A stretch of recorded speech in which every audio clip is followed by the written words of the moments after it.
আসসালামু আলাইকুম। আশা করি সবাই ভালো আছেন। আজকের পর্বে থাকছে ডিম মামার ভাইরাল ডিম রেসিপি। যারা ডিম লাভার আছেন তারা তো খুবই পছন্দ করেন। তো চলুন মূল রেসিপি দেখে নিই। তো ফার্স্টে এখানে 4টা সেদ্ধ করা ডিম খোসা ছাড়িয়ে নিয়েছি।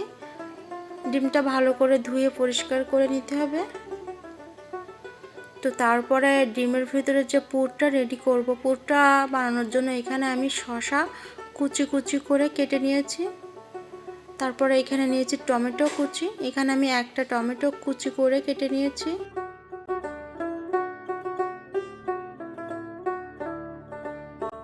তো তারপর একটা পাত্রে টমেটো কুচি আর শসা কুচি দিয়ে দিব।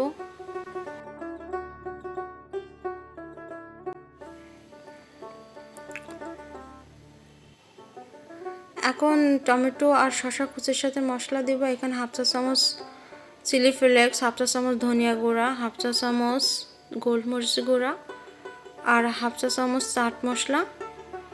তারপর দিয়ে দিচ্ছি হাফ চা চামচ পেঁয়াজ কুচি, হাফ চা চামচ সরিষা বাটা। সরিষা বাটাটা অবশ্যই দিবেন।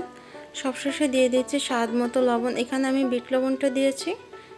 আপনারা চেষ্টা করুন বিট লবণটা দেওয়ার জন্য। বিট লবণটা দিলে কিন্তু স্বাদটা অনেকটাই ভালো হয়। তো তারপর সবগুলো উপকরণ একসাথে ভালো করে মিশিয়ে নিব। মিশানো হয়ে গেলে এটা একটা সাইডে রেখে দেব।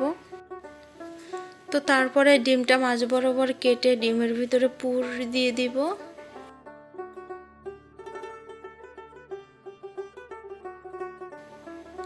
ডিমটা কিন্তু বেশি কাটা যাবে না, তাহলে কিন্তু ভিতরে কুসুমটা বের হয়ে আসবে।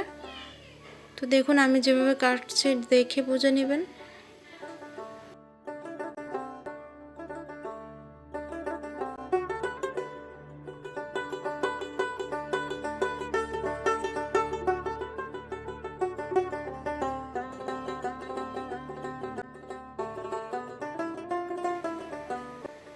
পুরটা দেওয়ার পরে কিন্তু আর একটা উপকরণ এখানে দিতে বাকি, সেটা কিন্তু মূল উপকরণ।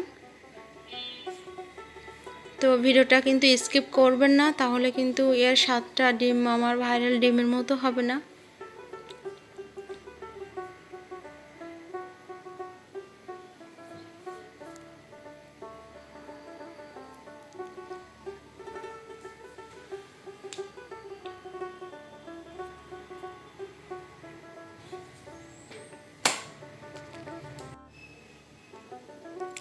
এখন মূল উপকরণটা দিয়ে দেব এই তেঁতুলের চাটনি। এখানে আমি প্রাণ তেঁতুলের চাটনিটা নিয়েছি। আপনারা চাইলে যে কোনো ব্র্যান্ডের চাটনিটা নিতে পারেন। এই চাটনিটা দেওয়ার ফলে ডিমটা খেতে কিন্তু অসাধারণ লাগে।